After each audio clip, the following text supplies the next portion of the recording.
You can no longer have a reasonable debate or conversation about not being inclusive. It's wrong. Just putting a Black person or a woman on the board is not the answer. The first thing is you need more than one. You need 2 or 3 to really help change the culture. How do we get people from the factory floor, if you will, all the way to the C-suite, and how we bridge those things in the middle? I think that's the important conversation. Companies understand return on investment capital. They understand return on equity. They understand total shareholder return. Tie all of those factors to achieving opportunities in employment at all levels for Black Americans. I think then you'll see results. We're crazy if we're going to wait for Washington to come solve this issue. We've got to own it. We have a lot of control and ability to make progress in this area. We have to think about, as organizations, reframing the way that we assess talent. So moving away and retiring this term that we all use, culture fit, thinking about culture add, looking at our teams holistically. What do we actually need? Where are the gaps? Let's stop thinking about what we've done in the past, because there isn't one set face of leadership. Good day, everyone, and welcome to Inclusion in Action, a CNBC Opportunity Forum. I'm Tyler Matheson. So glad you could join us. Well, the inclusive workforce. Everybody is talking about it, and most, if not all, employers say they want to have one. Some say they already do. The trick is, a truly inclusive workforce is about much more than checking boxes and taking a census of employees. It's not just a hiring issue. It's about expanding opportunities and creating environments where diverse ideas are welcomed, they are analyzed, they are aired out, and acted upon. Today's program will look at inclusion from a wide-angle lens, how the public and private sectors can build equity and opportunities not only for their workforces, but for their customers, their clients, their vendors, and broader communities. Bit of history now.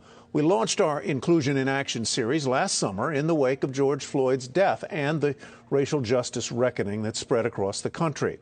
Issues of justice, equity, access, and equality have only become more important in light of the pandemic and the disparities of care and outcomes experienced by different racial and income groups.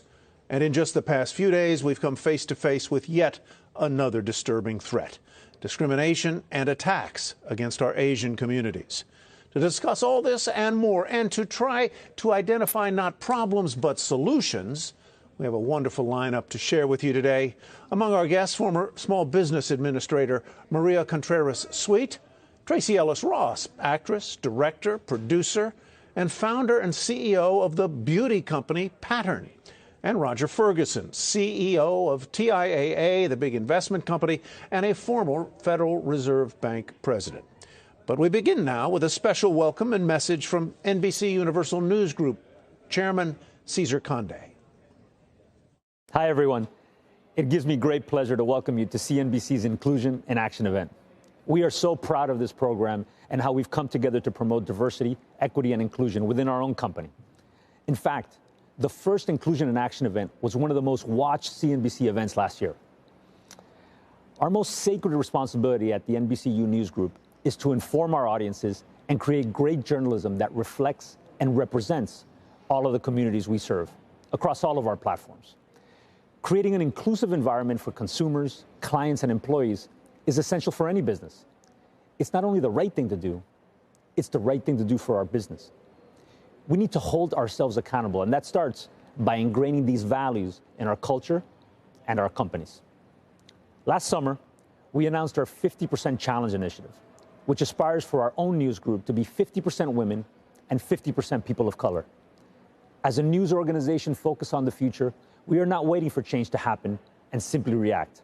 Like many of you, we are taking concrete, proactive steps. We hope you will actively participate in today's conversation and join us in seeking solutions that transform the dialogue about diversity, equity, and inclusion into sustainable action to drive long-term systemic change. Enjoy today's event. Thank you. Cesar, thank you very much. And as Cesar mentioned, we want you to participate in today's conversation. And you can do that by using the hashtag CNBC Inclusion. And you can follow us on social media. We are at CNBC Events. And we also want to thank our sponsor, the Society for Human Resource Management. We'll hear from SHRM's CEO a little later in today's program. And now to our opening session. Mellody Hobson has had a distinguished and remarkable career. She is president and co-CEO of Ariel Investments. She's a board member at J.P. Morgan and just this month became the chair of the board at Starbucks. She joins my colleague Sharon Epperson to explain how she approaches building an inclusive economy. Mellody Hobson, thanks so much for joining us for Inclusion in Action. Let's get right to it. You know, in corporate America, the focus on diversity and inclusion is often on growth and equity in hiring practices and increasingly in board development. Is that strategy enough to really create an inclusive economy? What more needs to be done? It's a great start, but it's not enough. And what we would say is that more needs to be done as it relates to also just the business of the company and specifically what we call business diversity. Some people call that supplier diversity. At our Black Corporate Directors Conference, which brings together the Fortune 500 Black and Latinx directors, we talk about the 3 Ps: people, purchasing, and philanthropy. The people issue, of course, is the board, the senior leadership, and the people throughout the organization. The purchasing is where we think companies haven't spent as much time thinking about the business diversity out across all areas of spend, particularly the highest areas of spend: professional services, financial services, and technology. Putting some attention there to see how inclusive are our practices in terms of the vendors that we use. We think that is another area where you can start to move the needle on equality in corporate America. And how do you ensure that this is a stable, sustainable way to increase diversity, equity, and inclusion? For all 3 Ps, we think you have to measure. It's very, very important to, as I like to say, math has no opinion, have the math. And the only way you can do that is commit to having an annual review of these issues to see where you're gaining ground, where you're losing ground. The other thing that we talk about when you do measure, let's just say you're looking at people, you measure by ethnicity, no multicultural umbrella where you put everyone together, all of the ethnic minorities and women, and say this is our diverse cohort, because it masks underrepresentation. So measuring and then having the wherewithal to even publish those numbers, I think holds everyone accountable. And then last but not least, you get what you incent. You incent the behavior that you want, particularly at the senior leadership level. And to do so, I say you hold the individuals accountable and you pay for that performance. When you were talking about the people, you were focusing on the workers, the leaders, the consumers. I'm wondering about how important it is for businesses to include the people that are not directly in their businesses right now. When we talk about recent employment data, we are looking at job recovery overall, but not for Blacks and Latinos. Unemployment rates are still significantly higher than for whites. How do we include the people who have lost jobs or have dropped out of the workforce altogether when we're talking about creating an inclusive economy? From our perspective, we think about the recovery. How are these businesses going to recover? And one way that they will recover, they will likely add people, especially if the economy is as strong as we think it might be. Some people are calling this the roaring 20s, that will come out of this much stronger than anticipated. And in many ways, the stock market is forecasting that. You are exactly right about the unemployment issue. African Americans were harder hit in this period than white Americans. The unemployment rate for Black Americans right now is just shy of 10% through February versus white Americans around 5.6%. So in thinking about the recovery and thinking about the hiring that companies will do, having a focus on inclusionary hiring practices, I believe will make a huge, huge difference. When we're talking about making sure that we're having inclusionary practices, how important is it for corporate America to support and promote the inclusive economy idea for smaller businesses as well? How do we make sure that businesses that right now, many of whom are struggling, become part of this inclusive economy and are supported and promoted? That's why I go back to purchasing. If you are using a diverse list of vendors. And that includes small businesses, that includes minority business enterprises. That creates an opportunity for everyone to, again, participate in the growth and success of the overall enterprise. So we're just trying to think about all these wonderful American businesses are out there. The more inclusive they are, the better it is for them. More diverse communities and more financially successful communities are good for business. That's just a fact. And so thinking about it at every level, and specifically around the purchasing, I think can really bring the small businesses in. Your company, Ariel Investments, has just launched its first private investment firm, Ariel Alternatives. Can you tell us a little bit about that project and that firm? What your initial initiatives are going to be? So we are specifically trying to scale sustainable minority business enterprises and do it in a way that has never been done before by bringing two essential components together, capital and customers. We find that there's a lot of conversation when it comes to minority business enterprises about access to capital. And we think that's important. We think access to customers is just as important and sometimes even more so. My co-CEO, John Rogers, who founded Ariel, always talks about the fact that if you have customers, you can get capital. And I think that sometimes has been lost in translation. So we're trying to scale these minority business enterprises by matching capital and customers and ultimately having these businesses become tier one suppliers, back to that second P, purchasing, tier one suppliers for Fortune 500 companies. And we're targeting businesses and middle market businesses with revenues between $100 million and $1 billion as potential acquisition targets for us. Now, the real issue that is out there, minority business enterprises overall, 95% of them have less than $5 million in revenue. And so all of these corporations that want to do business with MBEs, they have trouble doing so because they can't get the scale that they need. So that's where we're trying to go and say, if we had businesses of scale, how could that change the outcome? How could that ultimately create more jobs? Because we think over a decade, we could create 100,000 Black and Latinx jobs. As our businesses grow, can we relocate them in underserved communities and help stimulate those economies? Making sure we have C-suite executives in those organizations that are people of color, a diverse board, exceptionally diverse workforce, creating a scenario where everyone is an owner of the business so that you're narrowing the wealth gap from the rank and file all the way up to the top of the organization. So just rethinking the whole idea of diversity and inclusion with bigger companies. One of the initiatives, Project Black, one of your first initiatives, is that focusing only on Black and Latinx entrepreneurs and companies, or are you broadening that out? How is that working? So Project Black is exactly what I was just talking about. That is the initiative. And we are saying the business that we purchase doesn't have to necessarily be Black or Latinx at the time of purchase.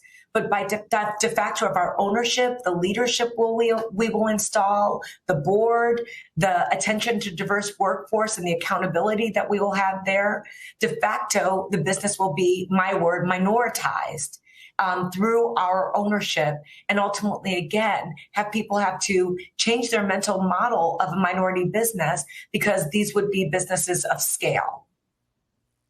Now, we've gotten a lot of questions, Mellody, from the audience. Everyone is very excited that you've joined us for Inclusion in Action, and we want to take some of those questions right now. The first one is from Bridget Daniel, who is the CEO of Wilco, and she asks, are there plans to expand the Project Black Minority Business Investment Program to smaller businesses with revenue of $1 million to $50 million? And if not, why not? She says these are where the bulk of scalable minority businesses reside, as you just mentioned. That will not be a part of our initial remit. And the reason that we're not doing that, because we think a lot of people are doing that right now. There's a tension there. We're going to wear the white spaces in this opportunity, and we're rethinking private equity in that regard.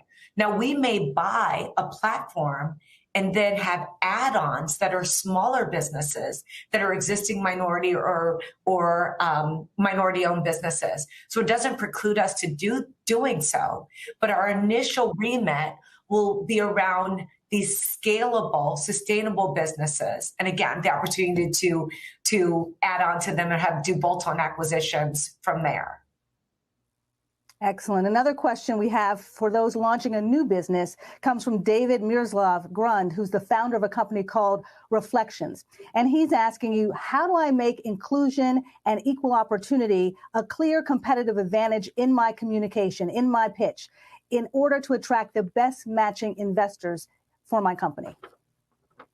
I am so glad I got that question, because I think people don't really understand how diversity can be a competitive advantage. We've seen that firsthand at Ariel. And I tell people this all the time, that by virtue of the diverse nature of our firm, which we actually believe is probably the most diverse investment management firm out there, when you look at our board and our senior leadership and our ownership of our company, that means that those young people that are graduating from business school or college, when they see us, they see an opportunity to be leaders of the organization. And I think that we get more than our fair share of really great resumes because they see the opportunity that is created at a firm like ours. So our diversity becomes a competitive advantage in terms of our talent acquisition. And we make that know our potential customers, because we really do believe a diverse group of people that come together ultimately have a higher probability of doing better work, producing better results, solving really hard problems. And do you think that makes it more attractive? A company that's just launching makes it's more attractive to angel investors, to initial investors, if you're also talking about your competitive advantage as well as whatever your purpose and mission for the company is? Or is that part of the mission? Does that need to be part of the mission? For us, it is part of a part of the mission, but we are not afraid to also spell it out to those who are talking to us so that they can see why our offering becomes so compelling as a firm. You want to highlight all of the opportunities you have to distinguish yourself from your competition, and diversity for us is one of those things. Well, the other question we have from an attendee, CC President, she wants to know, in your industry, in investment management, if there was one policy or other type of systemic change that you could implement that you believe would have the most impact on diversity being the fabric of corporate culture in America, what would that one change be? Wow, one change, just one thing. That's woo.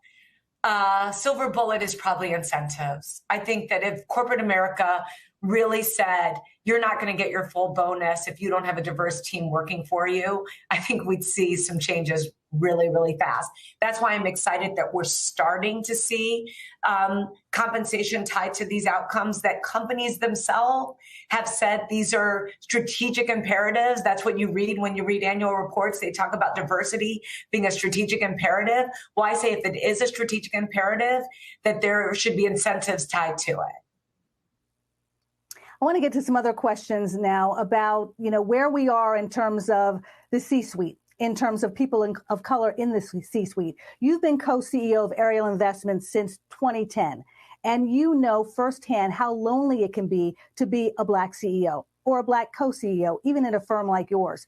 We have recently, after 4 years of having no Black women CEOs in the Fortune 500, we now have 2 coming on this year, Roz Brewer at Walgreens and also Tasunda Duckett at TIAA. And I'm wondering what you think their position now as the top leaders of their company means overall for corporate America.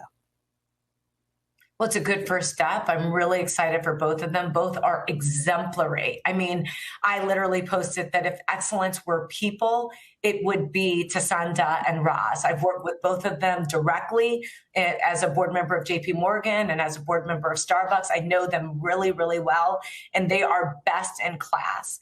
Now, I'm glad to see corporate America recognize that talent, because I've said many, many times before, talent and genius do not discriminate. And yet, for whatever reason, when you look at the highest ranks of corporate America, one would think the only talent really lies in white men, just based upon their overrepresentation versus their representation in the overall society. So I am delighted, but 2 is not enough. 2 out of 500 is not enough. And if you look at Blacks in general, I think the number is 5 or 6. out of 500, this is just not, this is, as I've said before, math has no opinion. The math tells us everything. We have a long, long, long way to go. Yeah, we certainly do. And we're seeing some changes, small changes in the C-suite, on boards as well. And again, this is something that you know very well. You have been on the board in the past of Estee Lauder. You have been on the chair of the board of DreamWorks Animation. You're currently a director, as you mentioned, of JP Morgan. And you are chair of the board as of this month for Starbucks. So in this role, at this company in particular, what do you see as your biggest challenge in advancing diversity, equity, and inclusion? As it relates to Starbucks, or as it relates to As it relates to what? Starbucks and your board roles overall. My challenge is not what you would expect it to be, because I'm working with willing participants. I'm working with people who have the same goal, the same vision, the same desires. Jamie Dimon and Kevin Johnson are committed to these issues by virtue of me being in the room, by virtue of me having leadership at Starbucks. You can see that. And so I'm very pleased to have these partners that are focused on these outcomes. JP Morgan has made a giant commitment to the Black community with this $30 billion commitment that was announced last year, and with so many other things that they've been doing. And so what I am really happy about is the commitments have been made, and there's also been a commitment to measure progress and stay accountable. That is huge. And at Starbucks, same thing, both organizations tying compensation to outcomes around diversity, really focusing and drilling down on the hard stuff, not just headlines and surface statements. That creates a real opportunity as opposed to a challenge for me. So you're at a place where there's already a commitment. I know many people are watching saying, I'm in a company where I don't feel there is that commitment. How can internally employees, leaders, managers try to influence to make sure that there is a commitment at the board level to diversity, equity, and inclusion? I would think about what, as that famous saying goes, what trees do you plant? What are you doing in your seat? Everyone looks for diversity changes and progress to come from on high. And I always try to explain to people, it takes all of us. This is a team sport. I always give the example that Rosa Parks, she just decided not to stand up. Everyone tells me you have to have a lot of power and influence to affect these outcomes. No, you can hold people accountable in the cube next to you, in the office next to you, asking questions, being unafraid to offer a point of view. You don't have to be militant. You don't have to be angry. But at the same time, you can make your voice count and have your voice be known. Absolutely true. Absolutely true. Make your voice known. That is truly inclusion in action. Mellody Hobson, thank you so much for your time today. We're very happy that you're here with us, and we look forward to talking to you again real soon. Thanks for having me. And our thanks to Sharon and Mellody. Mellody, really one of the very best. Up next, a few words from our event sponsor, the Society for Human Resource Management. Good afternoon. I'm John A.C. Taylor, Jr., President and CEO of SHRM, the Society for Human Resource Management. On behalf of SHRM, I want to thank CNBC for addressing one of the most critical issues facing American businesses. You see, we still haven't cracked the code on diversity and inclusion in the workplace. Sure, we've hired consultants, we've wrote checks and hosted feel-good events, but discrimination and bias persist. We must get to the heart of the problem. We have to close the empathy gap and build capacity for seeing the world through other people's eyes. And only then can we be authentic about equity and inclusion in serving our customers and our communities. Think of it this way. For many Americans, the workplace is where they spend the majority of their waking time. And often, it's their only exposure to people who are different from them, culturally and even politically. At SHRM, we believe the best way to understand the experiences and motivations of others is through authentic conversation, even on subjects that are difficult to talk about. By encouraging more open, honest discussions with guardrails of civility and respect in place, we can promote empathetic workplaces and businesses and more inclusive societies. I hope this important forum can ignite some of these conversations today and tomorrow. Johnny, we thank you very much, and we thank you for your support. We'd also like to recognize the Executive Leadership Council, with whom we are proud to have worked on the programming and planning of Inclusion in Action. For more on the ELC, you can visit elcinfo.com. Well, dedication to best practices almost always begins at the top, and there's no place higher in a company than the boardroom. If the board itself demonstrates diversity and inclusivity, you can bet the rest of the company will. And today, there's more incentive than ever for boards to be diverse. Investors are insisting on it. Exchanges are demanding it, and states are mandating it in some cases. Joining us now for more on this is Roel Campos, former SEC chairman and Latino Corporate Director Association's chair, and Tandra Jackson, KPMG Vice Chair of Growth and Strategy. Welcome to both of you. Let me begin, Roel, with what may seem a simple question, but maybe not. You know, we just heard Mellody Hobson cite the fact that there are only 2 African-American female CEOs in the Fortune 500 and maybe 5 in total. Why has it been such a problem for underserved, underrepresented minorities to break into the boardroom? Is it just laziness? Is it habit? Is it uncomfortability? Why? Well, first, thank you for inviting me to this program. It's a pleasure to be here. It's a question that I ask a lot, and I ask companies, why is it that there are not more people that look like me on your board that are Latino or Latinx or other people of color? And the same thing goes toward the boardroom. If we're talking CEOs, we're talking about a systemic problem. We're talking about a situation in which individuals often have not obtained the opportunities to fulfill a career and get the qualifications to be a CEO. Now that's changing. You know, we have a number of graduates that are Latino and Latinx and African American and other people of color graduating from the best business schools in the country. So there's less and less reason why people shouldn't be mentored and individuals to be brought forth. I think it's, just to summarize, I think it's a question of not having had opportunities, not having had resources, to develop the right training and the right schooling. And that is changing, fortunately. It's still not enough, and we have a long way to go. Mm-hmm. Tandra, my sense is that an awful lot of boards are filled with individuals who come from a certain circle. The CEO or maybe the head of the selection or nomination committee happens to have worked with that individual, happens to know that individual socially. What needs to change in the selection, the recruitment, the identification process so that more people of color and underrepresented segments of the population show up in the boardroom? What needs to change? How do you do it? Really good questions, Tyler. And first of all, thank you so much for having me. It's a pleasure to be with you here today. So there are a couple of things that need to change. First of all, boards and nom committees need to be intentional about the selection process. And ultimately, it's about having the complement that's going to ask the right questions.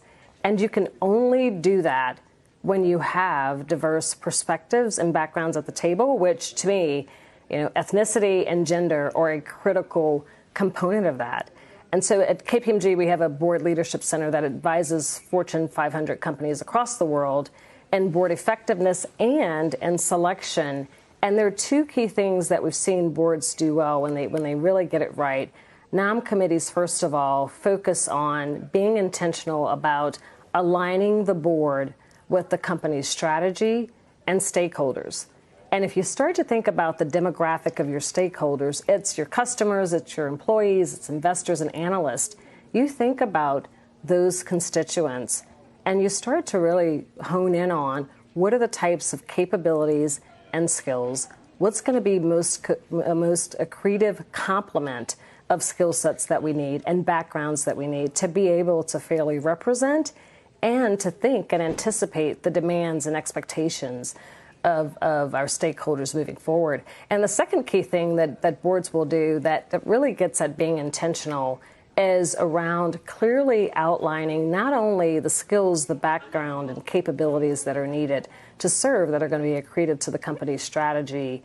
Also thinking about how do you make and drive decisions as a board, and how do people go about processing and digesting information in a way that's going to be most impactful to the board asking the right questions. And so, Tyler, I think absolutely being intentional about the selection process, expanding the footprint in which you look to search for board members is critically important. So you can't hunt in the same places that you've always hunted and expect to get different results. You've really got to be intentional about expanding the search and looking and tapping into search firms that have connections with diverse corporate board organizations such as WCD or LCD and other organizations like Quorum. So, for example, I sit on the board of WCD, and we maintain a database of women directors that are ready, willing, and able to serve on boards and have the desire to serve, and they just need the opportunity. And so tapping into and hunting in different places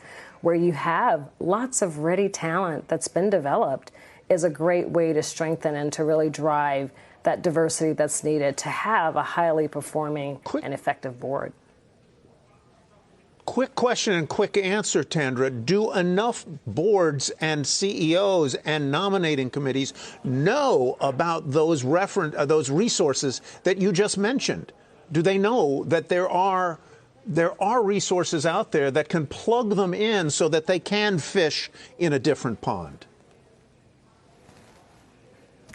Well, Tyler, that's the responsibility of the nominating committee. They should know. Most boards that I have worked with use executive search firms. And a requirement that you should have in any search firm that you're using is what are the pools of talent that you tap into? And those pools of talent need to be broad-reaching. And they need to align with the types of capabilities and skills and backgrounds that you think are going to be accretive based on the strategy of the company. So it's no longer acceptable to say, well, I just don't know where to hunt or where to fish. You've got to cast a broad net, and you've got to have the network and connectivities and engage with firms that are going to get you there. And so absolutely, those are forums to be able to tap into that. And these are publicly known and well-known organizations in the marketplace. And so tapping into those to not only think about board members that are ready today, but how do you drive a pipeline of talent for the future? You know, you can't just wait until you're ready to replace a board seat to go out to look. You need to be cultivating those relationships and having and expanding those networks along the way so that you've got talent that's in the pipeline that could be considered for a board seat at your organization. You know, Roel, Tandra has answered the question one way. I want to go ahead, please. I was going to I was going to ask build this, on what Tandra has described. So, and maybe, maybe that's somewhat where your question is going. But essentially, I was going to ask you this, but go ahead and take it out. Go ahead. No, let me get a question in, and then you can just take it however you want. Sure, of course. I was going to say that the old line that you hear often, well, we really would like to have diverse members on our board or in our C-suite, but we just can't find them. We just can't find qualified people. It just is not true. Like Winston Churchill said, that's just poppycock. There are qualified individuals, substantial numbers of qualified individuals, both for board seats and for senior positions in the C-suite. And as Tandra was saying, what boards who are doing the searches have to do is they have to tell their recruiters that they want specifically, they want as candidates, diverse candidates, racially, ethnically, sexual orientation, whatever it is, but they want a full, a full suite of diverse candidates. And unless they say that, many of these executive recruiters just won't get to that. They'll go to this, as Tandra was saying, they'll go to the same places that they've gone before. So it's very important that the people, which is often the committees, doing the searches, make it very clear that they want diverse candidates to consider. And they'll find them. So a lot of this, what I'm hearing you both say is that the best way to solve for X here, which is underrepresentation, is for the move to come from the inside out, from the board, from the nominating committee, from the CEO, from the company or the employer, because there are a lot of private or foundation employers or nonprofits who are listening here as well.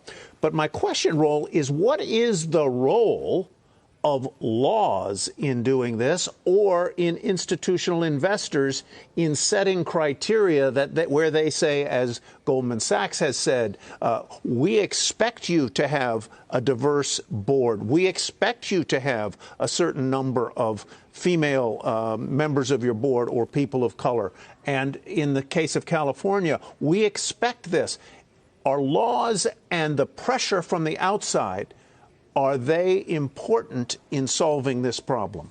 Roel, you go first, and then Tandra, I'll ask you the same question. Well, they're extremely important, as most people would surmise. First of all, investors, institutional investors, the CalPERS, the State Streets, the New York Commons, and I'm just touching the very surface. Those particular investors and hedge funds and others want to see diversity on the companies that they invest in. Now, why is that? Is that because it's nice to have, because it's politically correct? No, it's because they want the very best returns they can possibly get, right? It's what you expect investors to be looking for. They're looking for great returns. And all the studies, all the literature today demonstrates that a diverse board, a fully diverse board, ends up producing better results. Whether it's ethically, in terms of fewer regulatory problems, bottom line. And why is that? Again, it's intuitive. You bring different insights, you bring different perspectives, and you eliminate group think. So again, going back to recruitment, you look for diverse candidates with the qualifications and skills that'll help the board. This is what's very important. So this is going to continue. It's not going to go away. And for board members whose job is primarily a fiduciary one, it's to, maximize as much as they can returns to investors. Having diversity and answering the requests of investors is important. It's nothing that you can hide from, so it makes sense. Mm-hmm. Now, when you get to laws like California, Tandra, that's another way. California and I should say Illinois has a different approach. They've taken it upon themselves to find a way to fast forward and move this forward. That it's important enough economically, and it's important enough from a social standpoint to create laws requiring, in the case of California, mandating that certain numbers be met in terms of the numbers of diversity and diverse members of a board. It's also important to be transparent and to expose that information so that investors can see whether the boards have those numbers and have those diverse candidates. It's something that the board wants, that investors rather want to see. So all that's really crucial. Tandra, let me get your,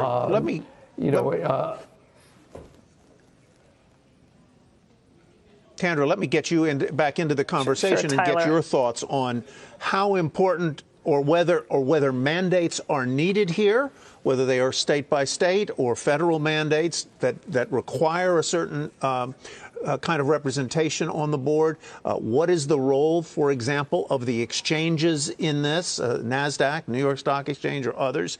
And what is the role of the institutional investor in forcing companies to be more diverse in the boardroom? You know, Tyler, you would hope that you wouldn't get to that point. Ultimately, all we want, everyone wants, is to win. We want our companies to be successful and to be accretive to shareholder value.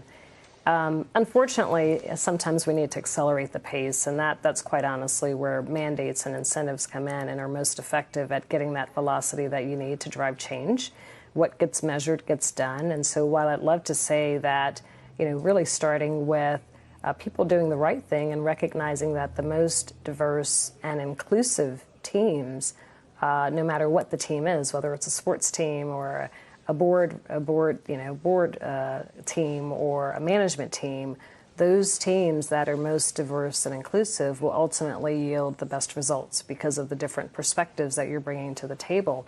And you would hope that that desire to win in itself would be enough to prompt everyone to do the right thing, to raise your hand and speak up, and to note that we all need to drive towards a more and better representation in all of our settings in corporate America and outside of corporate America.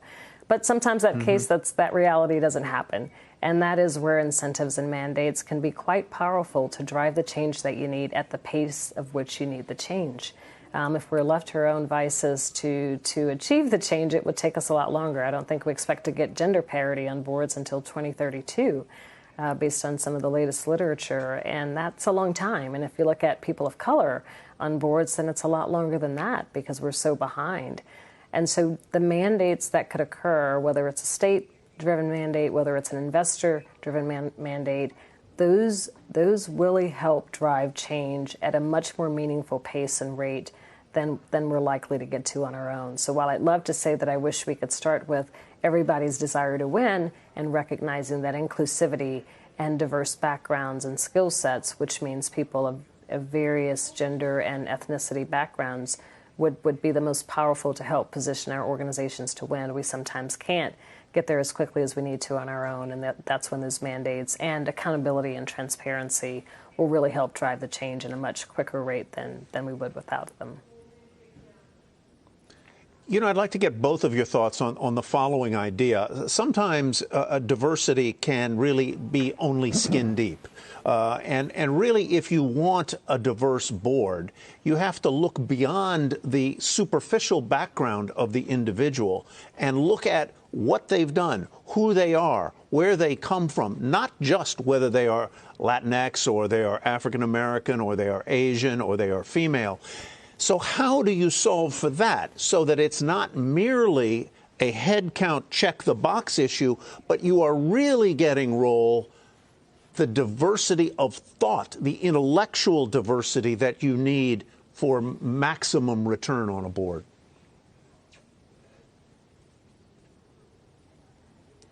Well, Tyler, that's a great question. Tyler, I mean, it goes back to some of the things that I mentioned early with respect to, you know, you could have the right intentions and not get the desired outcomes. And so boards and nom committees being very intentional about the skill sets that are going to be the right complement to ask the right questions at the right level at the right time of management.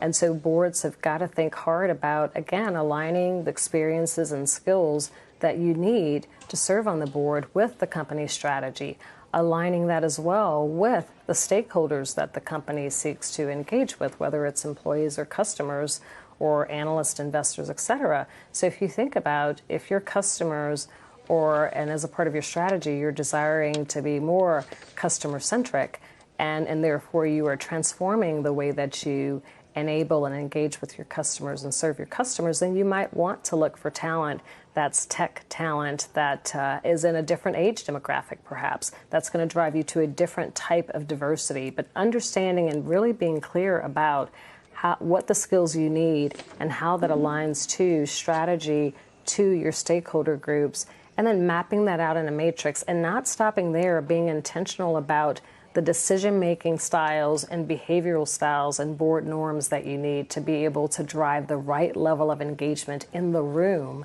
so that you're getting to the right answers, so that you're helping management get to the right answers and you're appropriately governing. That's how you get beyond this just being sort of, you go get somebody on a board that maybe they don't look like you, but they sure do think a whole lot like you because the backgrounds are similar. That's how you can really guard against and have the right guardrails to guide against not getting into things that would warrant groupthink, that would lend themselves to groupthink and a lack of diversity, quite frankly, by virtue of that. So being really intentional about the alignment to strategy, alignment to your stakeholder groups, and what that tells you about the needed board complement, coupled with how do we get really crisp about the decision-making styles that we have around the table and ensuring that we've got diversity even at that level within the board. Roel, let me get your thoughts on that question. In other words, how do you ensure intellectual diversity, not merely racial or ethnic diversity or gender diversity? How do you do that? First of all, no one should go on a board if they are not, if they don't bring some incremental value to the board. And no one should ever be selected simply by the color of their skin or how they look. That would be a dereliction of your duty as a board, frankly, to create a strong board that produces results and produces returns to investors and to all the stakeholders. So what you need to look for is a concept called cognitive diversity. And what that means is what you've implied, Tyler, and that is that essentially a person has to bring a willingness, to share ideas and perspectives. In other words, don't be just someone holding a seat at the board, if we're talking about boards. And the way to find people like that is to first look for people that have skill sets that you need. As was being said, for example, if we're talking Latinx, many companies have a huge part of their base of customers or clients that are Latino and Latinx. So you might want to find someone who understands that community, understands that marketing, brings those skills, and then in an interview, you determine whether that person actually is going to be of the nature that will participate, that will get along with the board, that will express their opinions forthrightly, not be shy about it. And so you have to do the type of work you do when you're hiring any employee. Does that, the person may have surface attractions, but does that person actually, bring qualifications, have the type of skills and articulate articulating abilities to participate with the board. So those you can deal with. And I have thank you so much. I think most CGM boards, most directors can figure that out. Roel, Tandra, thank you so much for being with us today. So much more we could talk about, like how do you hold boards and companies accountable for this? And then once you've recruited a diverse candidate to the board, how do you make sure they're really included in the board? There's a lot more to talk about. I hope we get a chance to do that in the coming months. Thank you both very much for your participation. And coming up later in the program, we will hear from the actress, director, and you're very welcome. Director and founder of Pattern Beauty, Tracee Ellis Ross. As you can see, we got a little bit of an audio delay there, but we'll try and get after that, and hopefully it'll get better in subsequent interviews. We've got also a sit-down with TIAA CEO Roger Ferguson on his legacy and his approach to inclusive capital. Now, back in September of 2020, we profiled an initiative called 100 Black Interns, addressing the racial imbalance within the United Kingdom's financial community. Well, they've had some success since then, to say the least, and now 100 Black Interns is called 10,000 Black Interns. We recently caught up with the founders and a new intern in the program for an update.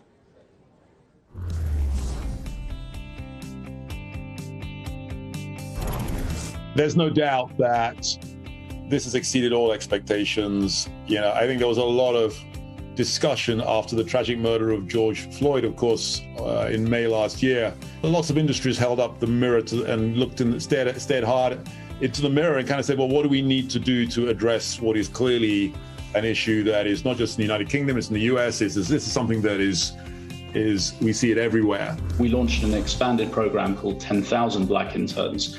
And the way we get to 10,000 Black Interns is we try to offer 2,000 internships a year for 5 years. So roughly 20 sectors offering about 100 internships each. We've had a much higher volume of applications from female candidates. The natural rate of applications to the investment industry from female graduates is only about 20%, yet over 40% of our offers have gone to female graduates. So you are literally seeing every industry and huge numbers of firms within those industries locking hands and saying, we're going to do this, we're going to deal with it. And so on any view, it's been extraordinary. My name is Adedasola Adegoke, and I'm from Nigeria. I currently am doing my master's in international project management at Coventry University, London, and I'm going to be interning this summer at Towerbrook Capital Partners. When I was 18, I lost my dad, so it was pretty much up to my mom to raise. I'm the last out of 5 children, so it was up to my mom to raise the rest of us and just make sure we had the best in life. When I was, I guess, Dazola's age, I was trying to get an internship as a barrister, as an attorney, and they basically told me, well, you seem like a perfectly nice guy and we'd love to take you on, but we took on a black guy last year and we're not going to do it 2 years in a row. And so I left the law and I moved into Wall Street, and I've been 33 years, you know, on Wall Street. But I've never forgotten that. I'm going to be working with the associates in the firm to work on the different, going to be researching on the market, and also, you know, giving out, creating presentations to really, you know, bring out the justifications of why I'm bringing a particular, or I'm suggesting a particular company or a particular investment. She's not what you'd call one of the usual suspects. She didn't go to, you know, one of the top 2 universities and look like the classic reference model. And yet here she is on the brink of what undoubtedly will be a fabulous career. And that for me chokes me up. I've always had this goal of starting a business someday. I'm not really sure what yet, but it's just something that I've always had in the back of my mind. I'm going to start something. And this is, I feel like this is just the right step in the right direction. I think people are sometimes critical of financial services as an industry and of investment management's place within that, but I think this is a really good example of how the industry has actually joined together to do something really powerful. They're investing in us, and so I really also want to, you know, make them proud, you know, do my best to exceed the expectations, you know, and so yes, this is, I feel like this is the beginning of good things to come. A little glimpse of the future there. Good luck to that young woman. No doubt the pandemic has hit small business hard and minority-owned businesses even more so. According to a recent survey by Lake Research Partners, 18% of Black and Latino entrepreneurs report they are likely to permanently close their business in the first half of this year. That compares with just 14% of white small business owners. So what can be done here? Kate Rogers is joined now by Maria Contreras-Sweet, former Small Business Administration administrator and a noted investor and entrepreneur in her own right. Kate, over to you. Tyler, thanks so much. And Maria, thank you so much for joining us today. It's great to see you. Kate, always wonderful to be joining you on this important work of lifting up entrepreneurs. So Tyler just ran us through some of the really dire stats concerning minority-owned businesses and the challenges that they've faced over the last year due to the pandemic. We know financing is a really big part of that. How do we ensure that minority-owned companies don't get left behind in the reconstruction of our economy as we move ahead in the year to come? You know, you're right, Kate. What we see is that after 30 days of being shut down, about 25% of those businesses will have a hard time coming back on. After 90 days, about 50% of those businesses will have a very, very difficult time. So thank you for doing this show and for talking about this point. I think it's really important, first and foremost, entrepreneurs just want to know where to go to get some guidance. And so I'm happy to have led, under the Obama administration, the Small Business Administration. And what we have stood up over the years is what we call small business development centers. And so I would really urge all businesses who are trying to do a reset, a pivot, and trying to understand how to come back out of at the other end of this pandemic, to go and look up your small business development centers. It's a nationwide network. There is one in your community, and it is financed by the federal government and your tax dollars. So I would say first and foremost, start there. There are also women business centers, and for our veterans, there are veterans business outreach centers. All three of those are important resources for all of your audience. What do you feel are the biggest challenges that minority-owned businesses face in accessing capital? We all know small business owners are very time-strapped, right? They're very busy, often caught up in the day-to-day. Traditional banking connections we've seen, particularly in the past year, come up as a real hurdle for smaller and minority-owned companies. In your experience at the SBA, in investing, what do you feel are the biggest challenges, and kind of how do we get over and bridge that gap so that minority-owned businesses can access capital in the same way that their counterparts do?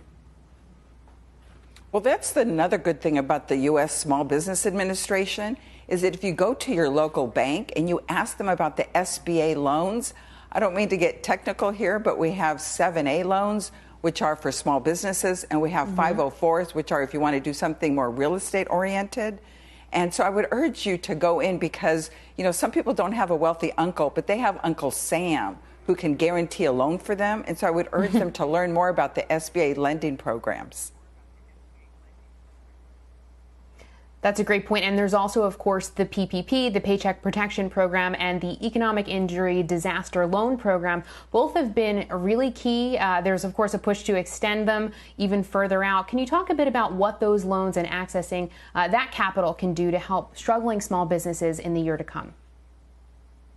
You're right. The EIDL loan, the EIDL, as you say, is really important after a disaster, which this is. And it's very important for you to again, go to the SBA website itself and trigger on small business relief, the COVID relief, and trigger that knob there and make sure that you can toggle that and get into it to learn more about the EIDL loan. The PPP, I think, is very well known now. And I think that the second program, the third, the fourth, I think we're on now with President Biden. It is also, the PPP loan will be extended again, as we've just heard. Some people will be getting checks directly. They should have gotten, most of the people have already received their checks. But all of these loans, there's also the Main Street loan at the Treasury. So please know that this is a time, I know people always say, you know, I'm here from the government, I'm here to help you, and that's a frightening thought. But this is a time to look at the taxpayer things that you have paid for to make sure that you're getting the full benefit of them. So I would go to the Department of Commerce, I would go to the Department of the U.S. Treasury and to the U.S. SBA and look for COVID relief funds for small businesses. And if you do a little search, you will find several different links, and you could probably provide them as well. But all of those loans right now are designed for small businesses.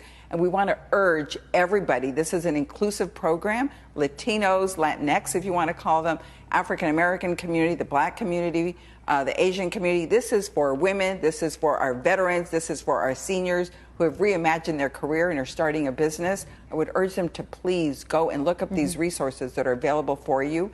And again, if you're not sure how to navigate through them, go to the Small Business Development Center. I've heard so many stories about how somebody went to the Small Business Development Center and learned how to write their plan, rethink their business plan in the light of what could be the next challenge that we find. So many corporations think about an enterprise risk management, and as entrepreneurs now, we're also challenged with the same questions. How do we manage for the next risk? Is our business, does it have barriers to entry so that others can't compete with us? How do we think about the disintermediation? How do we think about what the next challenge could be? We just had the pandemic. Could the next challenge be cybersecurity? Could the next thing be a natural disaster, which some of us are experiencing throughout the country? What are the issues that you need to address? That's what the Small Business Development Center can help you think through in your business plan. Secondly, you've got to think about what are the markets? How do I diversify my marketplace? I'm not getting foot traffic right now while we're social distancing. So what can I do as an entrepreneur to get more of government contracts? What can I do to get more of the international marketplace? We know that 99% of the world's consumers are outside of the United States. How do we capture some of that market? This is what the Small Business Development Center can help you answer. How can I get a contracting license from the U.S. government to do business with the federal government? These are the questions that we should be asking ourselves and thinking through, and the counseling centers are there to help you, to provide you for that, regardless of your background. I think that's a great point on federal contracts. That's definitely a great opportunity for small businesses that may not even realize that that might be available to them, depending on what they're working on or the business that they're planning to open. Can you talk a bit more about that opportunity and how it may work for a small company to realize it's available, get out there and apply for it? Oh, thank you, Kate, for that opportunity. Let me just say that the U.S. government buys everything, right? They're buying food for their commissaries, for the different locations that they have throughout they're buying paper, they're buying all sorts of materials. And so the U.S. government has passed a law many years ago that says 25% of the federal spend, again, whether it's technology, whether it's education materials, whether it's food for their forces, the federal government directs 25% of their procurement program to small businesses. So sometimes maybe we have a dress store and we don't think about it, but you know what? Maybe you could sell blouses to nurses who run the veterans hospitals. Maybe you could sell pants, to veteran hospitals. So you can always just at least check to see what the things are that the federal government buys, that you can sell them. And those contracts are really meaningful, and they can be enduring and can make a world of difference in terms of diversifying your portfolio. So don't just think about, what's going on Main Street in my own local community, but also it's important to think about, what can I sell the city? What is the city buying? Maybe they're buying some tarps for the homeless in the community. What can I sell my local government? What can I sell my county, my state, and the federal government? And most of these entities have a commitment to buy a certain percentage from small businesses. So I say, think about that, diversify your portfolio, and help manage your risk. And as I said earlier, also, there are so many ways in which to work with a larger company in your community to see if you can go alongside with them on one of these missions to get more business abroad. We have now passed a trade agreement that says that there's a way for small businesses also to resolve disputes, to protect their patents, to navigate through markets internationally. And there's so many consumers around the world that want to do business with us, that want to partner with us as small businesses here in the United States and maybe sell to France, to sell to England, to sell to consumers throughout the world. And so we can sell to each other, or we can team up with small businesses around the world and sell to other places around the world. So this is the time to think extremely and really think hard about how to rise up and come out strong at the other end of this pandemic. I think that's so great, the idea of thinking big and beyond just, the four walls of your small business, and even growing in your community, growing in your state, working with the federal government, exporting, all great opportunities. When we chatted earlier, I know we talked a little bit about inequities in traditional financing, but you also brought up some of the hurdles that minority entrepreneurs face in the venture capital world. I'd love for you to talk about how we can create a more inclusive environment when it comes to VC funding. Well, I'm a big advocate, around this space, because it's frustrating and it's not fair.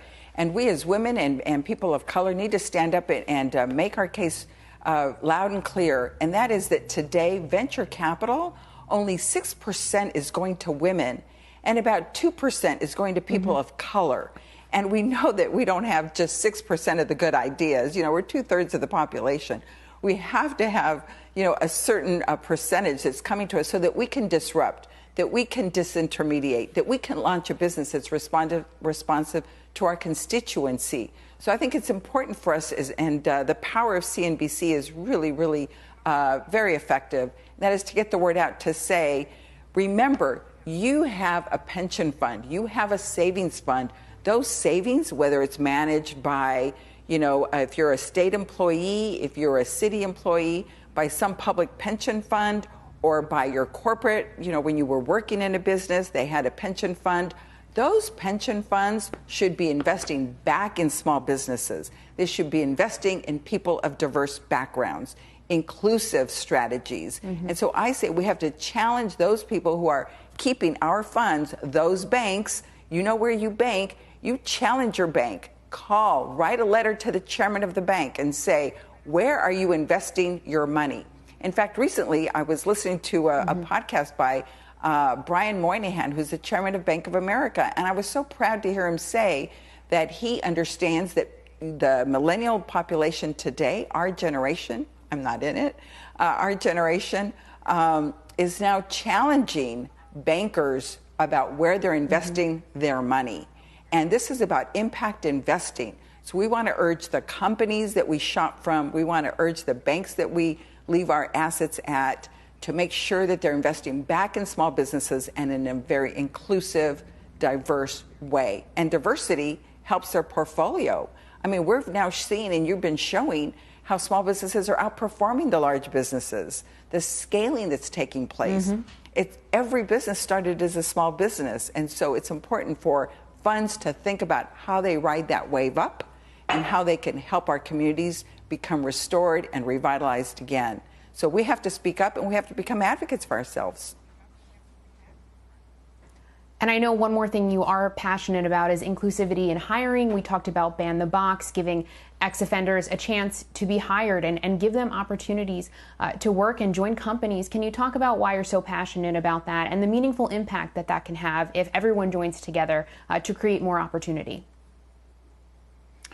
Katie, I just think that, small businesses are the most powerful force the world has ever seen to lift us out of poverty.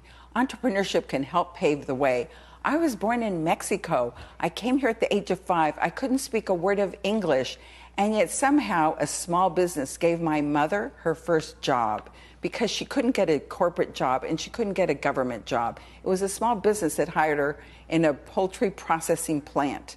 And then as soon as I became of age to start working, it was a small family jewelry store that gave me a job. And so I know that every community needs small businesses to flourish and to provide families that first point of entry. And so I believe in this. I have traveled now as part of the President's administration heading up the U.S. SBA. I've traveled around the world and seen how other countries look to the U.S. to be a powerful country. And it has been for me. It allowed me to navigate. And I remember leaving Mexico, Katie, when my grandmother said, I didn't want to leave and I loved her and adored her.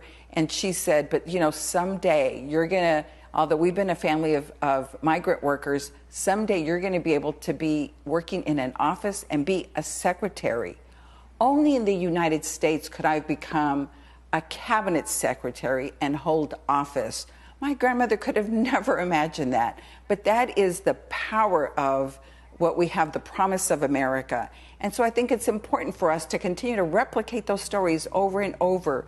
So if somebody had taken a left turn when they should have taken a right turn, and as a result they ended up in a felon, they paid their debt to society. I think it's important for large companies to think about banning the box, which means that when you ask somebody if they've been a felon and they check the box, then immediately they're eliminated from that opportunity. So I say ban the box. If somebody served their society in white-collar crime, we get over it. And I think we need to do the same for these young men and women who have, maybe were caught with some illicit drug and give them an opportunity. And so I challenge small businesses to hire these people, ban the box, and give them a way in which to provide for their families and for themselves and help create jobs and lift communities.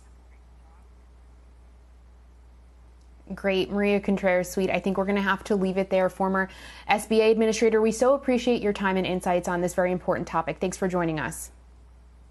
Thank you, Katie.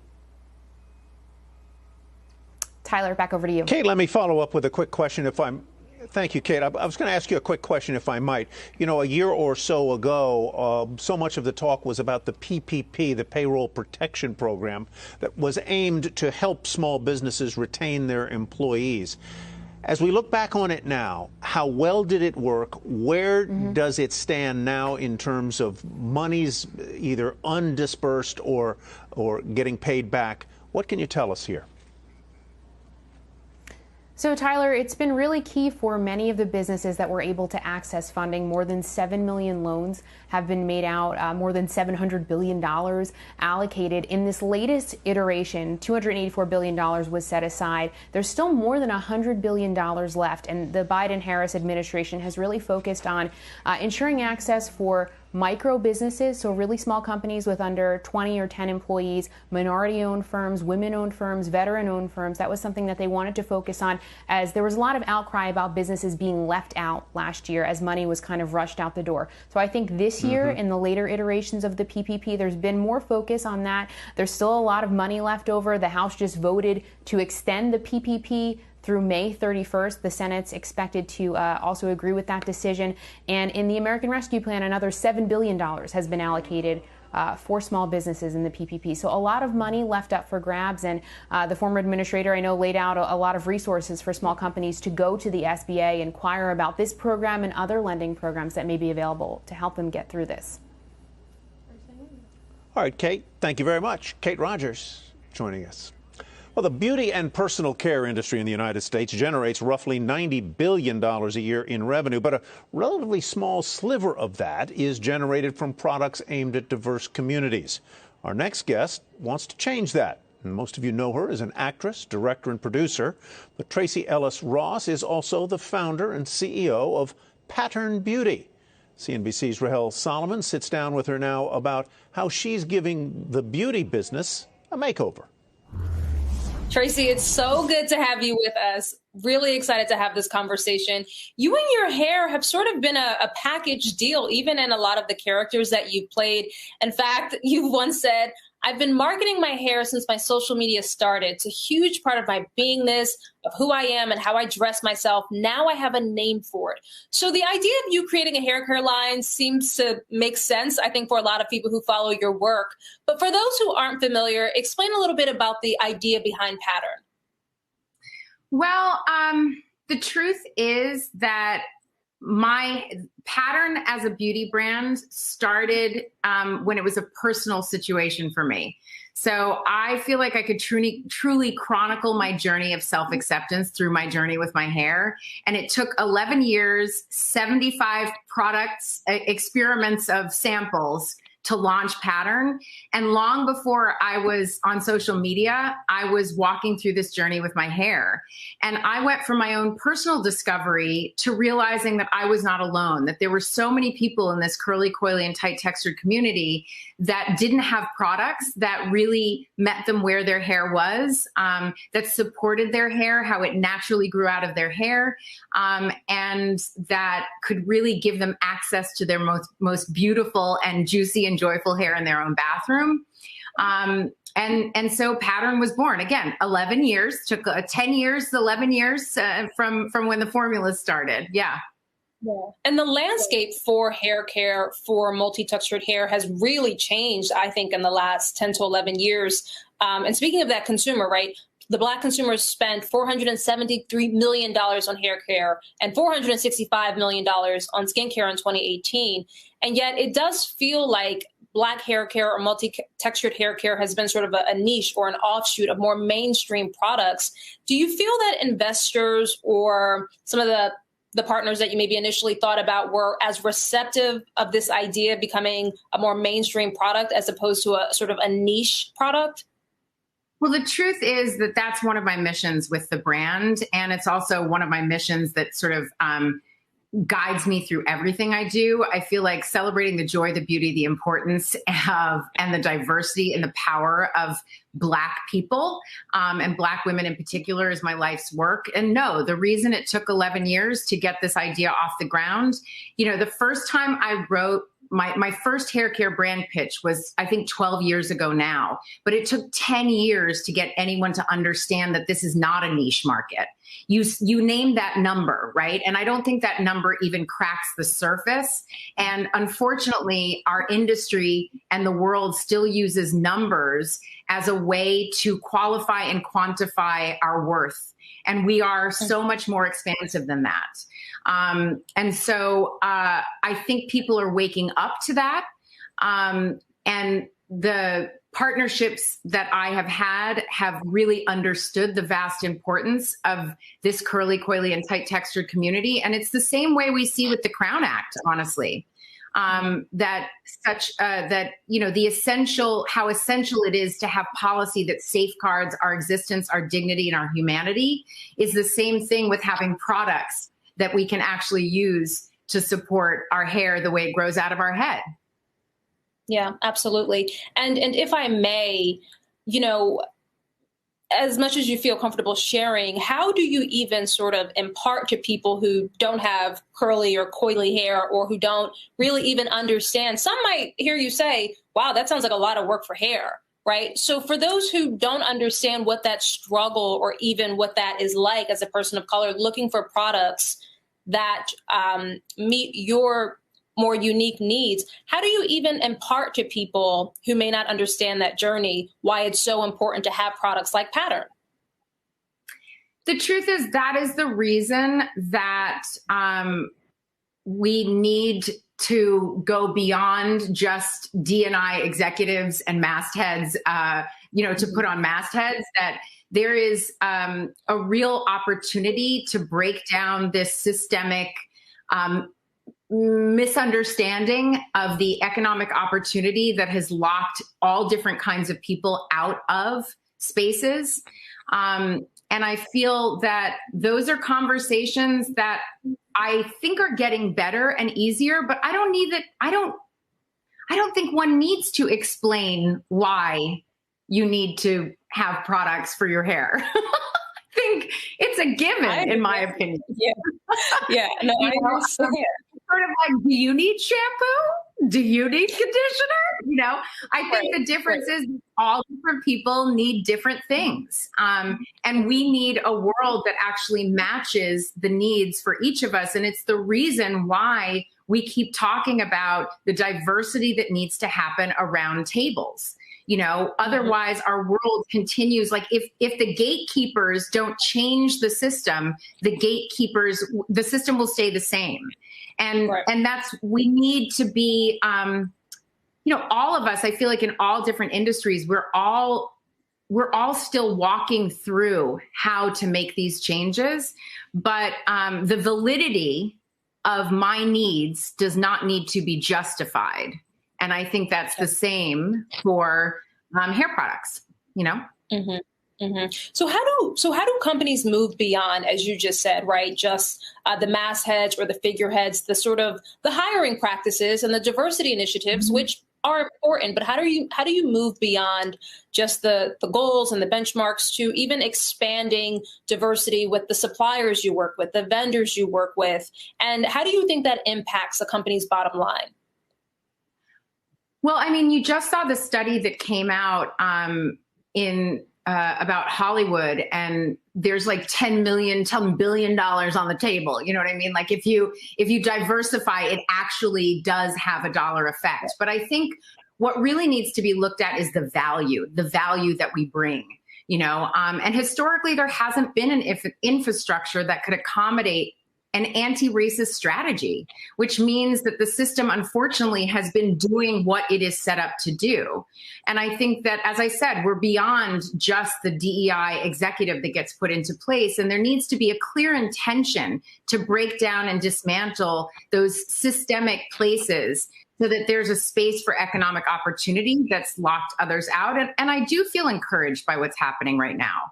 And I think that there's foundational changes that are happening under our feet. We're leaning into conversations that used to feel taboo.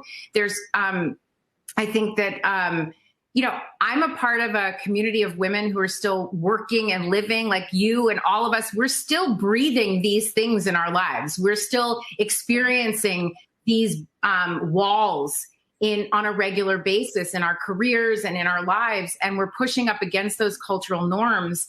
And I think these are the moments that are starting to change that. For example, in my partnership with Ulta and the fact that I have become their D&I advisor, I think is a real indication of a company that understands the importance of this growth and the willingness for this growth and what it takes to make this kind of growth. And actually, we got an audience question about that role. So I just want to weave in that. So this comes from Jay Adam from CapH Technologies. So how did you become a diversity and inclusion advisor? And how do you get companies, which this is the part that I think is really interesting. How do you get companies to buy into this as not just another fad or concept, but something that should have a tangible bearing on creating permanent transformation? You know, I think that is, so there's two parts. So let's start with the first part of that question. My partnership with Ulta has been a partnership in the true sense from the beginning. Conversations with them about diversity, inclusion were happening before and are the reason I decided to launch with them.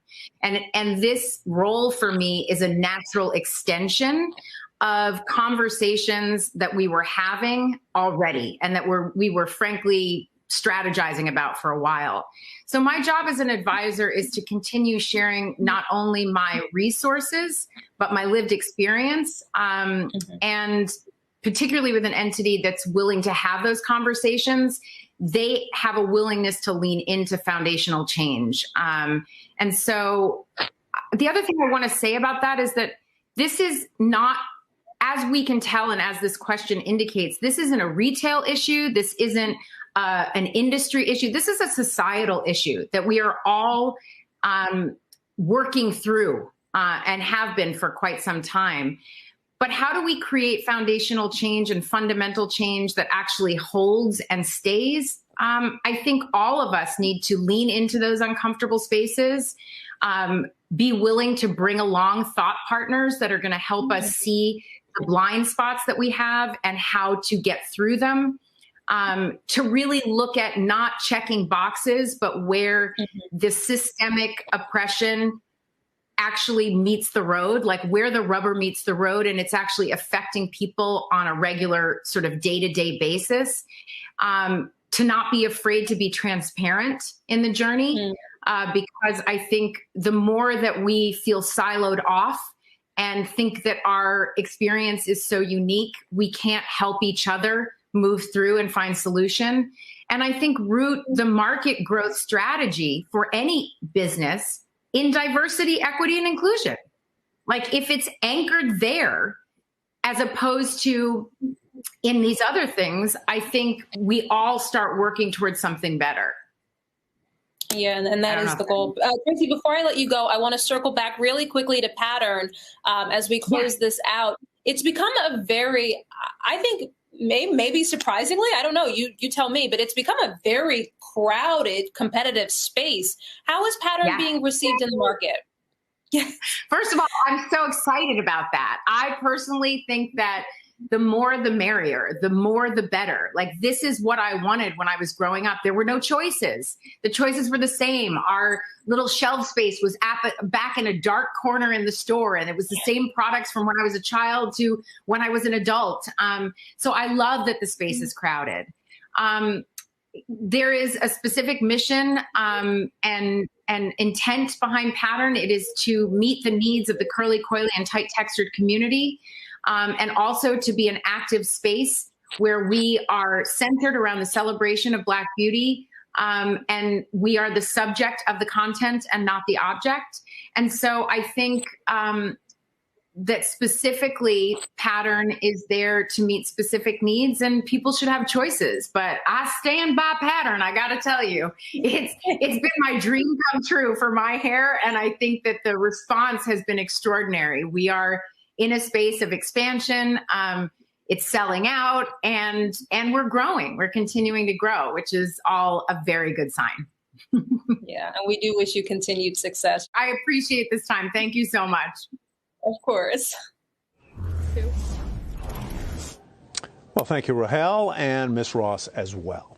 Women have lost a net of 5.4 million jobs during the pandemic, nearly 1 million more job losses than men. And the strain of being primary caregivers is causing many to opt out of the workforce entirely.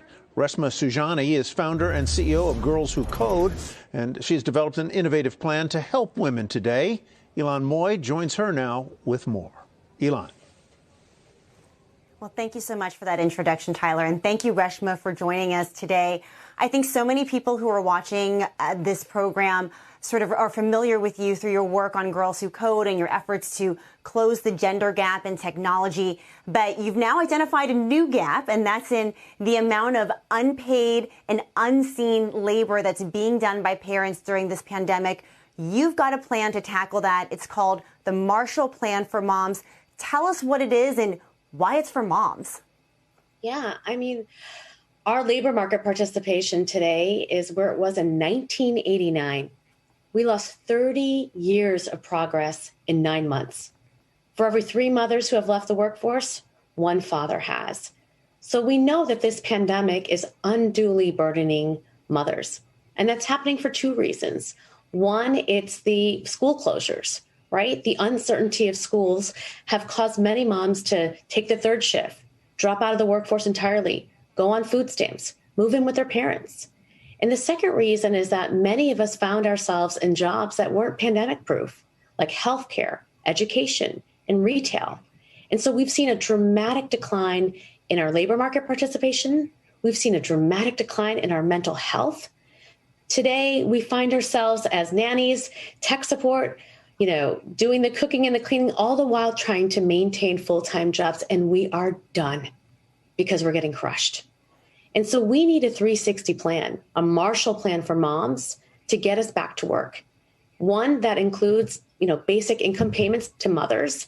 We're seeing some of that in the child care tax credit. I call it a down payment on the Marshall Plan. We need to pass childcare, affordable childcare and paid leave. And we got to retrain so many mothers who have lost their jobs that are simply not coming back. This is a once in a lifetime opportunity to build motherhood back better. And Lord knows we deserve it. I want to hone in on the direct payments that you mentioned there. How much would those be and how would that work? Look, I mean, when we wrote this piece, we said $2,400 a month and was based on the stimulus payment. But what we want is for, President Biden to put together a task force, to look at the economic recovery of mothers and to figure out what we need to get back to work.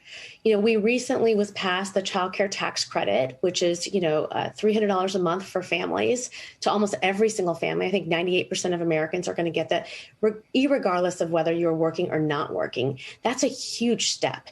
It is a massive policy revolution, a step in the right direction to put cash in mothers' hands so they can put food on the table, pay for childcare, pay the mortgage, whatever it is that they need in this moment to support their families.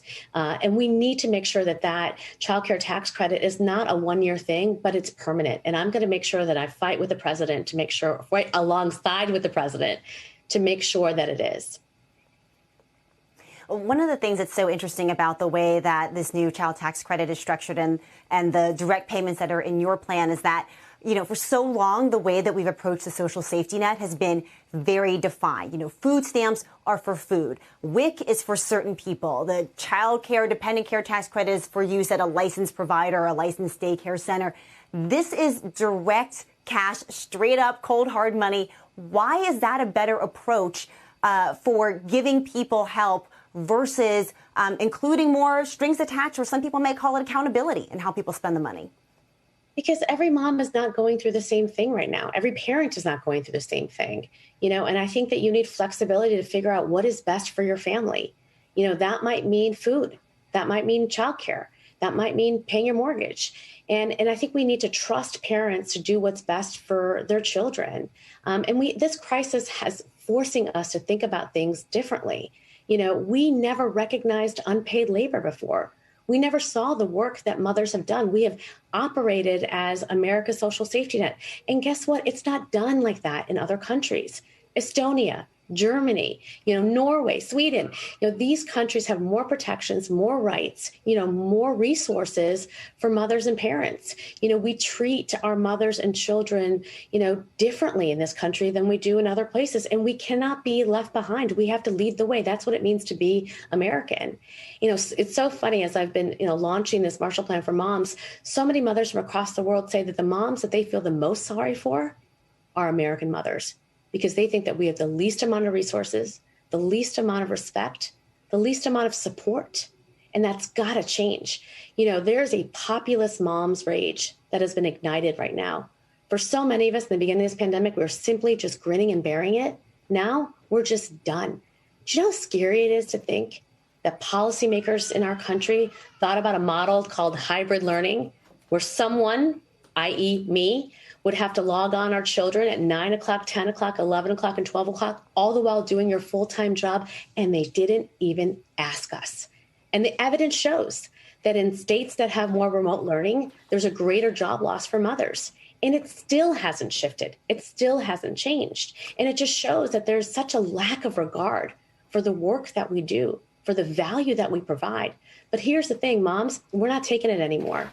We have an opportunity, again, to build it back better and to ask for all of it. Ask for basic payments, demand paid leave, demand affordable childcare, demand retraining. Make sure that when we come back to companies, that we have flexibility in remote, opportunities, that we don't have the motherhood penalty, that we have more, on-ramps for mothers. We have plenty of off-ramps, but not a lot of on-ramps. We have to do it differently. And I, for one, am going to make sure that we do. Mm-hmm. And Reshma, you talked a little bit about how hard mothers overall have been hit during this pandemic. As a mom of three, I totally feel you. I wanted you to talk a little bit, though, about how women of color, moms of color in particular, have been hit during this time and why this would be a particular help to them. Yeah, for Black and Latino mothers, 4 times as many job losses. I came to this problem because I was on the other end of the spectrum. I was teaching my girls at Girls Who Code, many of whom who are Black and Latina and who are under the poverty line. And when I saw them through the Zoom screen, I saw their mothers, their mothers who were working the third shift, going on food stamps, sacrificing everything and anything for their children, because every mom wants one thing. They want a better life for their children than they had. And we have not supported Black and Latino mothers at this moment. We haven't given them the resources that they need. My parents came here as refugees. And ever since I was 7 years old, I was a latchkey kid. And my dad would hide the key under the mat because they couldn't afford the $50 for my childcare. So many parents today are making those kinds of sacrifices, and it's wrong. I want to bring in one of the questions from our audience that hits at something that you mentioned, some of the other portions of the Marshall Plan. The question comes from Christina Ferbert, who is a benefits consultant at Aflac, and she writes, as a working mother, having a flexible schedule so I can be there for my children, as well as maintain suitable employment is important. What are some programs or benefits that employers can implement to help with this concern, not just for her, but also for millions of other working mothers? It's a fantastic question. We have to provide flexibility. We have to provide opportunities for remote working because we know that it works.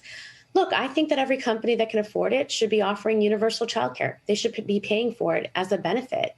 I think we got to once and for all root out the motherhood penalty. Let's be honest. Before COVID happened, we faced a motherhood penalty. And now, my life. You see my dog barking at the door. You see my 5-year-old coming in asking for a chocolate chip muffin. You see everything that I am doing in my home while I'm working. I just don't believe right now that employers are like, I got to hire a mom. Oh, no. And so we have to demand, that we are not only hired back, but we are given the tools to support us. My performance management shouldn't be the same as someone who is single because they're not managing the same things that I'm managing right now. We have to provide more on-ramps for mothers.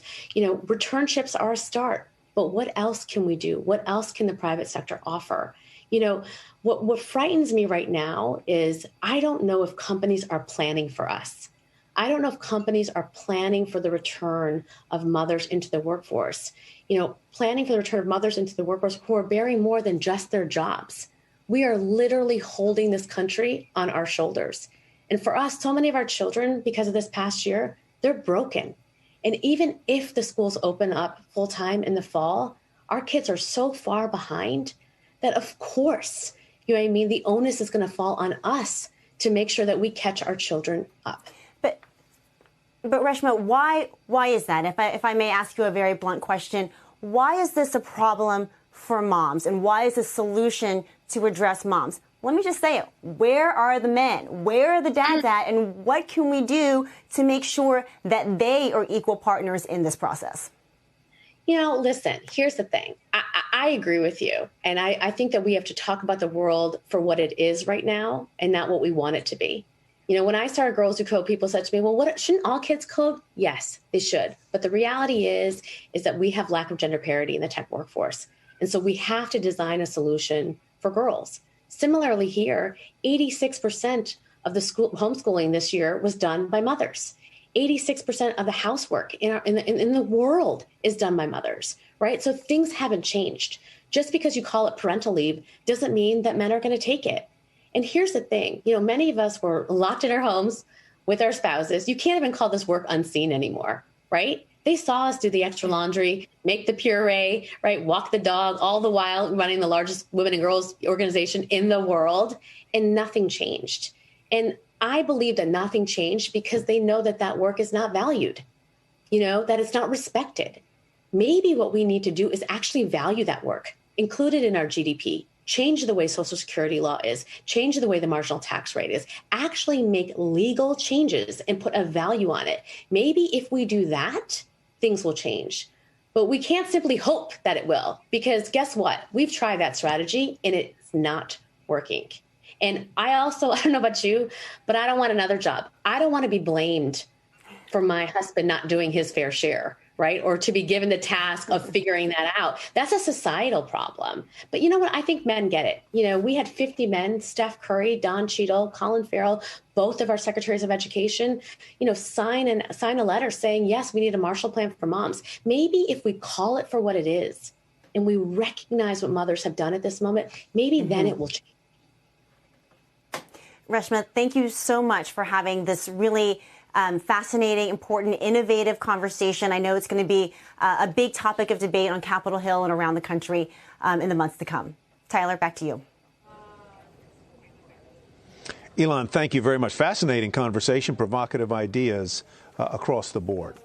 Well, Roger Ferguson is one of the most prominent black executives in finance. He's the former vice chairman of the Board of Governors of the Federal Reserve. He became the CEO of TIAA back in 2008, and since then, assets under management have grown from $435 billion now to approximately $1.2 trillion. He is set to retire later this month, and CNBC's Sharon Epperson is back with us and sits down with him now. I am thrilled and honored to be here with one of the most prominent CEOs in finance, Roger Ferguson. He's probably one of the most prominent CEOs in the country. And I've been following your career, Roger, since your days as vice chair of the Fed through your career at TIAA. And I'm so excited to see what the next chapter is going to bring. Thank you for joining us. And let's get right to it. When you think about inclusive capitalism, Roger, what does that mean to you? How do you ensure that business leaders, government leaders, civic, academic leaders are all included in trying to make a more equitable society? Well, thanks, Sharon. It's a pleasure to be with you again. And so the question of what I think of when I think of inclusive capitalism is that I think of two things. One is the economic pie itself grows. And secondly, that the benefits of that economic pie are spread relatively much more inclusively across society. So let me give you an example with some statistics. The number of people, the percentage of the population that is in the middle part of the income distribution has declined gradually over the last 40 years from about 60% of our population, the adults live in middle income houses, to about 50%. Importantly, the share of the income that group gets, that middle income group gets, has also declined, but from about 60% to about 40%. And so that suggests that capitalism itself, while the society has gotten bigger, the economy has gotten bigger, the benefits are not spread evenly or equitably across society. So when I think of inclusive capitalism, I think of a society that is both benefiting, but also has a much more equitable distribution of the benefits. Excellent. When you are thinking about TIAA and what you've done in your tenure there, growing assets under management from about $435 billion to $1.2 trillion, how have you ensured or tried to ensure a more inclusive environment for your clients and for your workforce? Oh, thanks for asking. So with respect to our workforce, we have been very focused on inclusion, diversity, and equity for sure. It starts with our hiring practices, where we want to make sure we see diverse slates of individuals, across the organization at all levels when it comes to the application pool. We've also made sure to increase the diversity on the hiring panels, so that individuals, when they come in, are looking at a full panoply of individuals in their interviewing process that are also quite diverse. We think that will lead to better outcomes. We've also focused in on training in the organization. We have a training process called Journey to Inclusion, where we think about how we make sure that all of our managers understand what it is to lead diverse and inclusive teams. And then we have a full range of employee resource groups, we call them business resource groups, so that all voices can be heard, at the table. And what we found, particularly this year and last year, we've gone through, dramatic social upheaval, is the fact that we have been very, very focused internally on inclusion, diversity, and equity has paid rewards. We have seen a very large increase in the engagement of our populations, of our 16 to 17,000 employees. And so, running a diverse and inclusive organization as best we can, we think has been beneficial for everybody. When I think about what we do, externally for our client base, our participants, as we call them, first and foremost is really the effort to make sure we have, good performance for them when it comes to returns. And so we see that our mutual funds, for example, are always among the best in terms of return. Barron's recently published its profile of the best mutual fund complexes. We were number 19, I think, for last year. But more importantly, for the last 10 years, we ranked number 9. And so we focus in on trying to get the best returns that we possibly can. And then obviously, we bring to our institutional clients our learnings, our knowledge on diversity and inclusion to help them benefit from what we know as well. And so those are just some of the things that we attempt to do. That is a lot. And when you're talking about your participants, how important is financial education, and what in particular has TIAA done to really advance financial education to make a more inclusive group of participants for your company? Thanks for asking that question. So financial literacy is extremely important for everybody in America.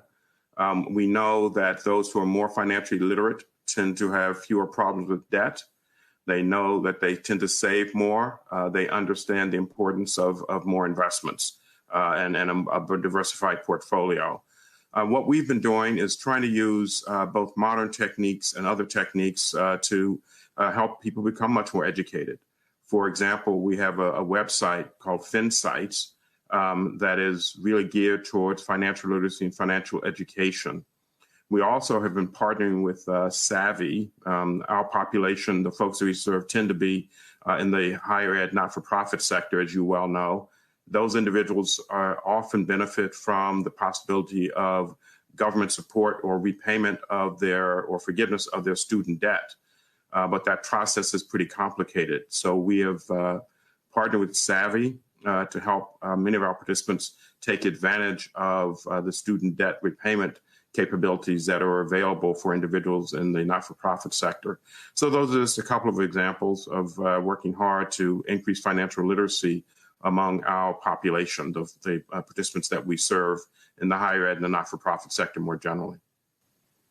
When you were talking about making sure that you have a diverse slate of candidates, that hiring managers are told that they must do that within the company, how do you do that exactly? Is there a certain percentage or number of the candidates that are seen that need to be from diverse groups? And how do you make sure that that happens? Well, we make sure that it happens because the panels are put together by our HR colleagues, our people team, as they're calling themselves. They do the recruiting, and they know from top down that they need to bring forward for the business leaders who are doing the hiring a diverse slate. We have an aspiration for our company to look as much like America as it possibly can. And so that will obviously drive, what the portfolios of individuals that come forward look like. But it really is incumbent upon the people team, our HR leaders, to make sure they bring forward the kinds of diverse slates that we're looking for. I'm sure you're aware of this McKinsey study from last May that looked at diversity in the workplace and specifically asked respondents who had diverse leaders at their company how included they felt in the organization versus those who had non-diverse leaders. Those that had diverse leaders at the top felt much more included. Those whose companies participated in inclusion type activities or fostered that also felt more included. With you as a Black CEO at this company, do your employee surveys show that employees feel more included than perhaps they did in the past? What are your employees telling you about the significance of having a diverse leader at the top? I think what our employees are telling us, we call them our associates. Our associates are frankly telling us that they absolutely want to see a diverse leader at the top of the organization. That gives them obviously a sense that we are a diverse organization. But more importantly, I think, or as important, they want to see actions, not just sort of one or two individuals. And so when we had the George Floyd murder last year, with the leadership of our inclusive and diversity team, we drove forward a program called Be the Change, which included a book club, reading a book around racism in America called Small Great Things by Judy Picoult. She came to talk to us. We had a race against racism where we encouraged people to do a race, a walk, some sort of activity, socially distanced as appropriate, but with somebody else to talk about these topics. And as I said, our most recent survey showed quite a nice pickup in terms of engagement.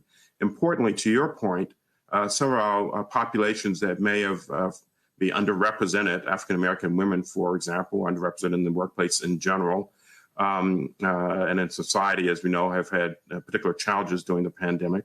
Our African-American women was among those that felt sort of most engaged in the organization. And so I think there's really a direct correlation between not just having diversity in the leadership ranks, which we do, but also having a company that acts appropriately around these challenging times and these topics. That seems to have been one of the things that has driven us to have a greater sense of engagement, and particularly with minorities, underrepresented minorities and women. I am sure the Black women at your organization, your associates, are feeling extremely powerful at this moment as TIAA makes history in having two Black CEOs, one succeeding the other. The announcement that Thasunda Duckett from JP Morgan Chase will be the incoming CEO May 1st is something that is historic. It has not happened in the history of the Fortune 500. What is the significance of having Thasunda Duckett in that role, and why is she the right person for the job? Well, the first thing to recognize is that Thasunda Duckett is a well-tested business leader from JP Morgan Chase. She has led two of their businesses quite successfully, including most recently their very large and strategically important branch network. She is a quick study, and she knows how to manage at scale businesses. So the first thing to recognize is not what's so visible and obvious in terms of gender and ethnicity, but what's very, very important is that she actually is a superb business leader. Then you add to that the other components that you've talked about in terms of gender and race. And indeed, we have made history here, having one Black CEO succeeded by another, having the third ever African-American woman leading a Fortune 100 company. And we also happen to be the only Fortune 100 company that has had three African-American CEOs. My iconic predecessor, Cliff Warden, was the first African-American CEO in a Fortune 100 company. And so there are many ways in which Thasunda Duckett's appointment is historic. But I also want to emphasize, beyond what one can see in terms of history, she's the right leader in large part because she's a superb business executive. And she also embodies, who we are in terms of inclusion, equity, and diversity. So I'm really excited to have her be my successor, and I look forward to welcoming her on May 1st. Excellent. Your board also, of course, has a very significant role in this selection. And the fact that your board is 50% female, a number of underrepresented minorities on your board, how important is it to have that type of composure or that composition, I should say, at the table to make decisions like who the next CEO will be? Well, you're absolutely right. The board selected Thasunda Duckett. I did not choose my own successor. And I think it's important. We know it's important to have diversity of view on any board. Without diversities of views, including gender, ethnicity, also experience, you risk having what's called groupthink and perhaps not the best outcomes if everyone thinks exactly the same way. I'm also struck by the fact that there was a McKinsey study, another one that showed that companies that are very diverse in the top quartile of diversity tend to outperform those in terms of profitability in the bottom quartile by, I think, around 35, 36%. And so while we talk about diversity in the boardroom, and we're proud of it at our own company, and talk about diversity in the workplace as being the right thing to do, Sharon, we should also recognize that it actually is economically a smart thing to do from the standpoint of business. There are more and more studies that show diversity in the boardroom, diversity in the C-suite lead to better performance, both in terms of profitability, stock market performance for public companies. We are not one of those, obviously. We're a private company, but there are many ways in which diversity is both the right thing to do and a smart thing to do. That brings us to a question from one of our audience members who's asking about whether or not you support mandatory quota-based diversity and inclusion requirements, such as the one the NASDAQ is seeking to implement. And if you do not, what alternatives do you suggest to ensure that there's diversity and inclusion from the top down at large public companies? Well, I think the NASDAQ requirement has triggered a very, very important conversation in America. If you tie it to what we know about the risk of groupthink, as I said, and what we know about the economic and financial benefits of more diversity, I think we're on to the right set of topics. At my own company, at TIAA, we have been using our power as a shareholder to ask questions of the Nom and Gov committees on our boards, the boards of the companies in which we're an investor, about the diversity in the boardroom. A couple of years ago, we went not to the top largest companies, but to the medium-sized companies and pushed them for and engaged them on the question of gender diversity at the board table to very positive results. And we are also actively having those similar conversations around race as well. We're probably going to be in a position where we'll use our voting power, the ability to vote for or against directors in a way that enhances the message that we do want to see diversity at the board table. So regardless of how the NASDAQ rules play out, I think an important element of all of this is for institutional shareholders to use their votes for and against directors, particularly Nom and Gov chairs or lead directors, to drive home the message that we want to see more diversity in the boardroom. We think it's absolutely the right thing to do for moral reasons and also for economic reasons. We have another question from the audience. This one comes from Howard Woolley and he is asking, what are your thoughts on strategies to get non-participants in our economy to feel included, to feel like a stakeholder in the success of the country versus being an outsider without a personal investment in making our society better? What are your thoughts? I think that's a really important question because we have seen in our society that if individuals feel as though they're closed out economically, they may feel closed out politically as well and may want to make dramatic changes to the way society works. I think the most important approach to all of this It's first and foremost just to recognize that we actually do have an income inequality challenge that has been getting worse over the last 70 years. We have a dramatic wealth inequality challenge as well. I've seen statistics that show that the average white family is somewhere between 6 to 10 times wealthier than the average African-American family. We know that median income for African-Americans is roughly 60% that of our white colleagues. And so the first step is just to look at the data. The second step, I think, is to think about what are the policy ramifications and what policy steps can be taken. I noted positively that the most recent stimulus bill from the Biden administration, based on the reading I saw, looks as though it can have a major impact on reducing child poverty in America. So there obviously are policy solutions that will make people feel more included. And then finally, as I said, businesses, stepping up on these topics as well, making sure that they are, doing the best they can to hire broadly diverse portfolios of individuals and making sure that people have a chance to rise appropriately in their organizations. So I think there's an opportunity based basically on analyzing the facts, making policy changes in the public sector, and then having the business sector also play its role as a producer of jobs and as a producer of wealth. Roger, in the final few minutes that we have left, I'm sure as you retire from your role at TIAA at the end of the month, there will be many people seeking your advice on diversity, equity, inclusion at their companies and many other topics. And all this you're supposed to do in your free time, perhaps. But I know that you also likely have other plans. And I want to ask you what those are. What are your next steps? What are your next plans? And could they include being part of President Biden's administration? Certainly I'm retiring from this job, but you're right to say I'm not retiring from the workplace. I intend to be, very active. I will stay involved in questions of corporate governance, including diversity in the boardroom, by being on various boards. I want to get involved in issues of financial inclusion through mainly fintech activity, leveraging technology and financial elements, and vis-a-vis government roles.